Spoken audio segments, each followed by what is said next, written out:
Hey guys, welcome back to CheatSheetPros.com, your source for sports betting, player props, and daily fantasy information.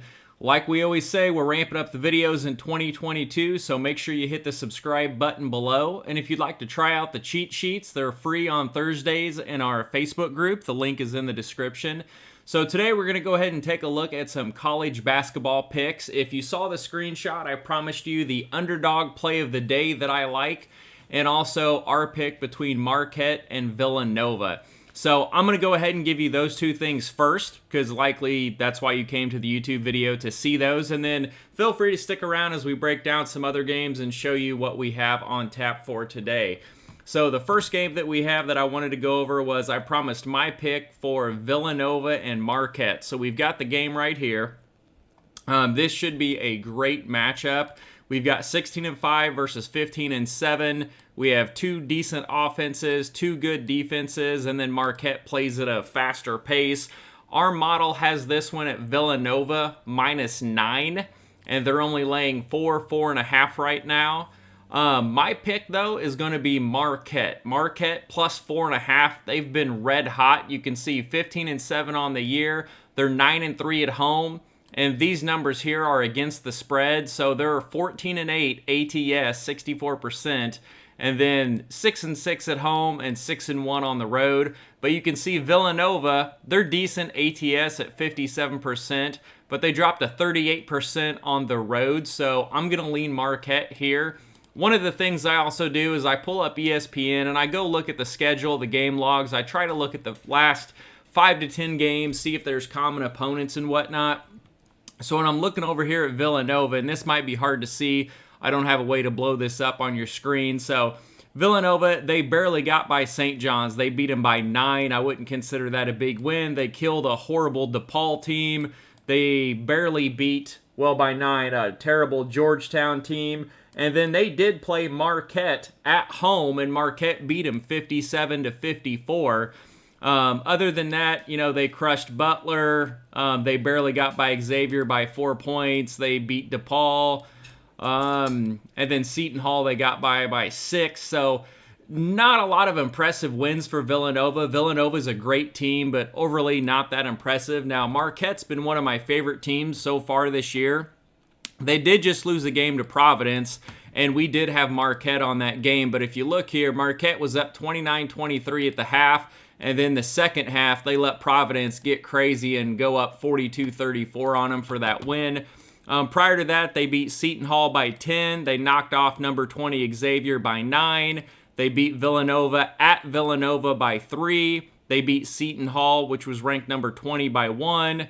Beat a bad DePaul team, crushed a Georgetown team, and then beat Providence at home 88-56. So my play here is going to be Marquette plus 4.5.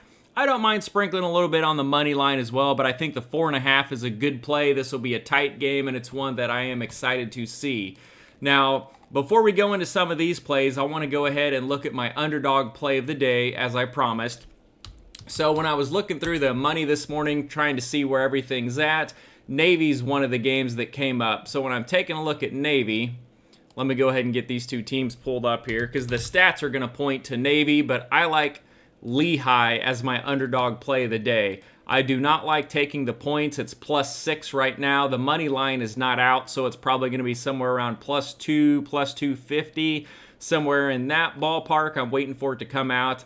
You can see Navy here. Statistically, everything's going to point to them, but I don't like taking Navy and laying the 6. I'd rather take a money line play over here on Lehigh, just because Lehigh's either going to get blown out or they're going to win the game. I mean, they've got some crazy games here. Look, Holy Cross, they only lost by 2. They crushed Army. Then they lost by 6 to Boston University. They've already beat Navy once at Navy, 69-61. And then they're +6 today. I'd rather take a shot at the money line and see if they can beat them again on their home court. And then they've got big wins against Bucknell, Holy Cross, but then you can see Army blew them out here on the road. So I don't know. Just looking at the game logs, I really like Lehigh money line play here. It's a game we're probably only going to have to win about 35 to 40% of the time, so it's not even a coin flip. It's going to be plus money. So, and they've already beat them once, so that's a game that I like. I can't see anyone that's significant that's already been ruled out that would change this. The line hasn't moved a lot. It's at 6. It opened at 6, so that's what we're still at right now. Looking over here at Bucknell, or looking over here at Navy, we had, they barely beat American University, which is a terrible team, by 2 points. They did beat Bucknell on the road, but again, they're not a good team. Army, they went into OT. They lost to Lehigh at home. So I like Lehigh here as my underdog play of the day, so that's what we're going to go with. We're going with Marquette plus 4.5, and then Lehigh is our underdog money line parlay of the day. Let me go ahead and show you the plays that I'm going to post on this screenshot here. So right now I've got Arkansas minus 9 over Georgia. Our model has it at 16.5. We have Wake Forest first half. The game line is 12.5. We're going to lay minus 7 on the first half over Pittsburgh. Our model's got Wake Forest winning by 16. And then we've got Furman. Whoever thought I would have Furman as a play? They're minus 16 for the game. I think that's a lot of points. I don't really prefer that. I'm going to go minus 9 for the first half line and take a shot there. I think that's a lot of points, and they may get a backdoor cover on that second half. And then another game that jumped out at me was Stony Brook. They're minus 6, minus 6.5 for the game, but I like the minus 3.5 or minus 4 first half line, and we'll go ahead and take a look at that. But these are the plays that I'm going to go ahead and post, but let's go ahead and break down some more on the YouTube video so we can take a look at them and show you the cheat sheet. So, as always, our college hoop cheat sheet got a revamp today. Today's February 2nd, 2022. I had one of the members in the chat say, hey, John, I would love to see what their straight-up record is, home and road, against the spread, home and road, and what the totals are home and road. And I said, okay. I said, Eric, that sounds great. So I started playing with it, and the home road numbers didn't add up. Well, I didn't realize there's also a neutral site, so I brought in all of our straight-up records for overall, on the road, home, and neutral, also against the spread, totals, and then the KenPom adjusted offense, defense, and pace ranks, as well as all of our models. So flipping down through here, you can see we've got a lot of games, so I'm just going to kind of run through them real quick. The Purdue-Minnesota game should be a pretty interesting game. The line on it, I didn't really see anything that jumped out at me on that one, so I'm going to skip over it. Vanderbilt at Kentucky, I like that one, but that's going to be a massive line. They're laying 20 right now. And then you can see, Kentucky at home is only 54%, but they do have that big win on the road against KU, so they should be able to roll this game, but that's a ton of points. If you want to look at a first half play, I don't mind it. Houston, I like them. You can see their ATS numbers are phenomenal, home, road, overall. But again, they're laying 17 points, and that's a lot of points for a college team. Our model does have it at a consensus of 22.5, so I like it, but it's not enough for me to jump out and say, hey, this is a play. I will point out that they are 11-0 straight up at home, and Tulane is 2-4 on the road. So now you're just looking at if they're going to cover the spread. But what worries me is Tulane here is 61% ATS and then 67% on the road. So I crossed that one off. Villanova, Marquette, we already went over that game. We took a look at it. Villanova and Marquette, they're both solid records. They're ranked really well. They're both good ATS. Villanova on the road, though, 38% against the spread. And then Marquette is 64%, and they've already got a win against them, and now they get to play them at home, so we like that one. This line shows 4. Our model has Villanova, but judging how hot Marquette is, we like the 4.5, which it's at now. Wisconsin, Illinois, I didn't see anything there that jumped out at me. When I'm flipping through these, I'm looking at the spread and I'm looking at our consensus and I'm looking for big differences. So one of them that came up here was Butler and Xavier. That one popped up. The spread's 11.5. We got it at 16.5, almost 17. Xavier's a clear better team here, but I really didn't like some of the ATS numbers, so I went ahead and crossed that one off my list. It wasn't one of my favorite plays. Missouri and Florida is one of the next ones. Florida is terrible ATS on the road, but it's only 5 games. They're 2-3. Missouri's been great ATS at home. You can see on the road they're 29%. At home they're 67%. So I kind of like Missouri in this matchup. they're a pesky team that can score a lot of points, so that's someone that I do like, even though the model's pointing towards Florida. And then the first game that we had was Arkansas and Georgia. So without digging into all these game logs, we have 16-5 versus 6-15.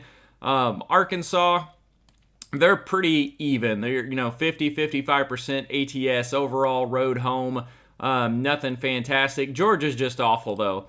They're ranked 206. They're 6-15 straight up. They're 0-6 on the road, but they're at home tonight where they are 6-7.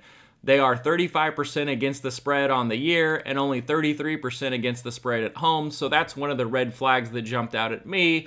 Arkansas was -9, and our model has it between 16.5 and 17. So that is how I find a red flag game that I want to go ahead and take a look at. So then I come over here to ESPN and I want to take a look at these game logs and I want to see what these two teams look like. So let's pull them up real quick and I'll give you a little tutorial while we're doing this video of what I like. So when you're pulling up Arkansas and Georgia, I want to look at these recent games and kind of see how they've done. Now, Arkansas has been red hot here. They beat up on South Carolina. They took Texas A&M to OT, eventually winning. They knocked off Ole Miss by double digits, and then they beat West Virginia by 9, and they're on the road. So I look at the last few road games. They beat Ole Miss by 9. They went to LSU and knocked off number 12 LSU by, 7, 65-58, so that's good. And then they beat Missouri by 44 at home. So Arkansas has been red hot right now. So when we come over here and look at Georgia, the first thing that jumps out is all these losses. So loss. But then they did get a win at home against Alabama. Now the one thing that jumps out is all these losses. So they lost to Vanderbilt by 7, which is not a good team. They got crushed by South Carolina, who's not a great team. They got crushed by Auburn, who is a good team. Got beat by Vanderbilt, got beat by Mississippi State, got crushed by Kentucky, got beat by A&M, but hung in there. It's a couple-point game. But this is a red flag to me. They got beat by Gardner-Webb at home, and not a little loss. They got beat 77-60. And then they also lost at home against East Tennessee State by 2. So those are some pretty pathetic losses. So I love Arkansas here. I didn't go with the first half line on this one. Personally, I bet both the first half and the game line, and I'll probably hit it again before the day's over.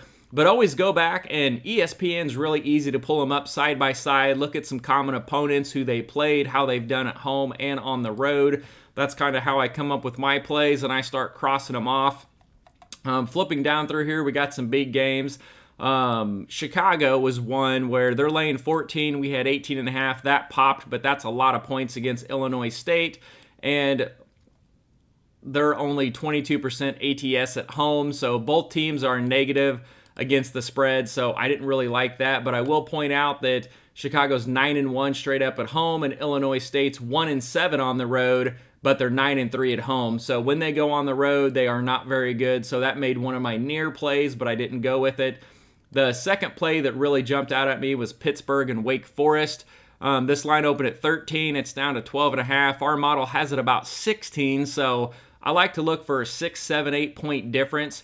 But one of the things that jumps out is Wake Forest is really good ATS. It doesn't matter if they're home or road, but on the road, they're 3-3 straight up. At home, they're 12-1, which is a little red flag that jumps out. And then at home ATS, they're 9-4. For 69%, so that's phenomenal. When I come over here and look at the adjusted offense-defensive rankings, they have a significant advantage on offense. Both defenses pretty decent. With over 300 college basketball teams, a difference of 50 really isn't that much, but if I see a difference of 47 to 252, that's pretty significant. So I went ahead and went with the first half here, and let's go ahead and take a look at this game. I'll show you one more. I don't want to make this video too long, but I kind of want to show you what I'm doing when I'm going through and kind of looking at games. So we just go in there, type in the name, pull up schedule, and then Pittsburgh.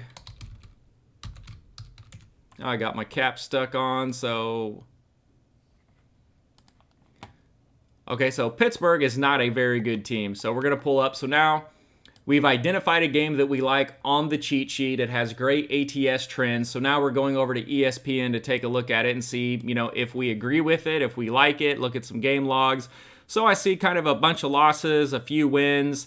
So I noticed tonight that Pittsburgh is on the road, so I want to look at their recent road games. So it looks like they have 3. Boston College, and they lost by a large margin. They got crushed by Clemson on the road, and then they lost to Syracuse by 16. So Pittsburgh has not been very good on the road.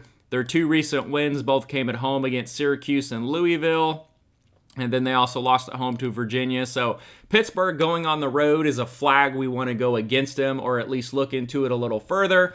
And then when we come over here, we got Wake Forest. They did lose to Syracuse, but it was they got crushed by Syracuse on the road, 94-72. Again, that's one game. I want to look at a lot of games. And then at home, they crushed Boston College by 30. They beat North Carolina by double digits. They killed Georgia Tech on the road. They beat Virginia on the road. They lost to Duke at home, which Duke's a great team. Syracuse played a good game, beat them that time, went into OT, beat Florida State, and then we're kind of get back there. So they won 4 of their last 5 games, and their last 2 home games, they beat North Carolina, crushed them, and then they beat Boston College by a good amount, and then they get a weak Pittsburgh team at home tonight. So I love Wake Forest tonight. I didn't go with the minus 12.5. I went with minus 7 for the first half line, and as always, if you followed me, if I get a game that's between 10 and 15, 16 points, I don't like laying the game line because typically they're covering that spread at halftime and then they let up in the second half, and I've been screwed by a few backdoor covers. So I like to do a first half bet, and then I'll look into the team's splits and see how they're doing. And if I get a team that's got a good split, because lots of times if Wake at home is down at halftime, I will hammer the heck out of that as long as no one's hurt, injured, or whatnot. But they should be up by 7 easily in the first half. And then, we get an easy win, and heck, we could even write it on for the game line if we want. So that's another game that we're going to take a look at, or we took a look at. George Mason, there was a lot of money moving around on this game this morning.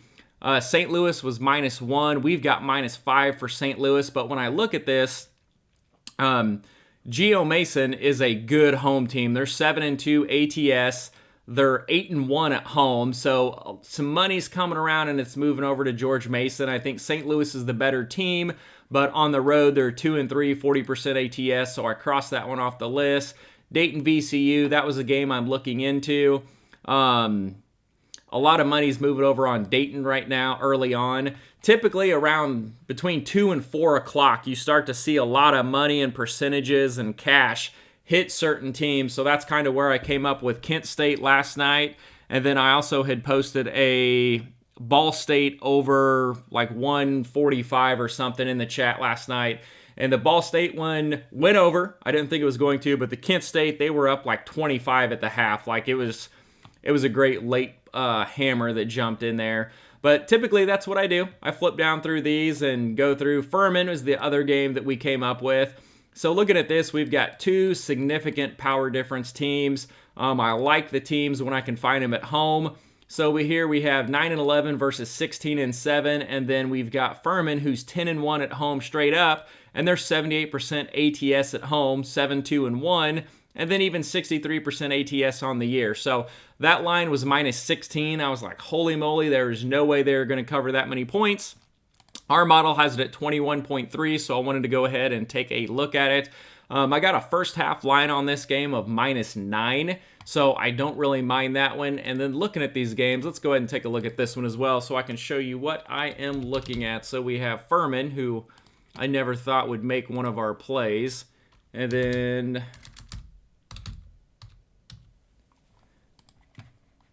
we're going to pull up these schedules real quick. So looking at Furman, when I first saw this play, I'm like, these two small schools, there's no way I'm laying that many points. But let me look at a first half line, minus 9. That's a pretty good chunk for a first half line. But then look at these games. They beat Mercer by 30, and then they won this game by double digits. They beat a good Wofford team by 25, and then they beat Western Carolina by 38. So, I mean, they've been crushing people. So, our model at -20, -21, you know, that's probably pretty legit. I can get behind that. So, and they are at home, so I wanted to go see Citadel and see kind of what. I'm sorry, why did I put in Bingham? Oh, that was the next one. Okay, here, we're going to do this real quick. We're going to go ahead and we're going to take a look at Citadel. And then taking a look at them, first thing I see, a lot of losses. So loss. Got a couple of wins here. So they beat Western Carolina barely by 2 points. Eastern Tennessee State, they beat by 2 points. They're terrible teams. They're not even in the same category as Furman. Chattanooga, they got crushed. Woolford, they got crushed. Mercer, they got beat up on. I wouldn't say crushed. They hung with VMI a little bit. But yeah, I mean, it jumps out at me. I like Furman here. I mean, they're winning games by 25, 30 points with ease. So one of the other things you can do if you want to look in, if you're betting these first half lines, right click, go to open new tab, and you got to click on the score. And so what I want to do is I want to go look at these last 4 games, and I want to see what they were up by at halftime. So Furman, they were up 44-25 in this game, and then they were still plus 11 in the second half, so that's good. Furman, they were up 9, and then they were plus 6 in the second half, so did okay there. And then Furman was up 37-27, so they were up 10, and then they just absolutely crushed them in the second half, 38-23, so that's good. Western Carolina, they were up 33-16, and then they also crushed them in the second half. So looking at this, I don't mind a game line. I'm going to go a first half line just because if something's wanky, I can get a very favorable second half line and come back and get that. Stony Brook is one of the other games that we looked into. This video is running a little bit longer than I expected, so I'll go ahead and stop it there. But again, keep an eye on Twitter, and for the chat, guys, I'll post in the chat any late afternoon plays that pop. I typically get on there and look at it about 2 or 3. So anyways, good luck, guys, and let's go make some money after our 4-0 night last night with a push.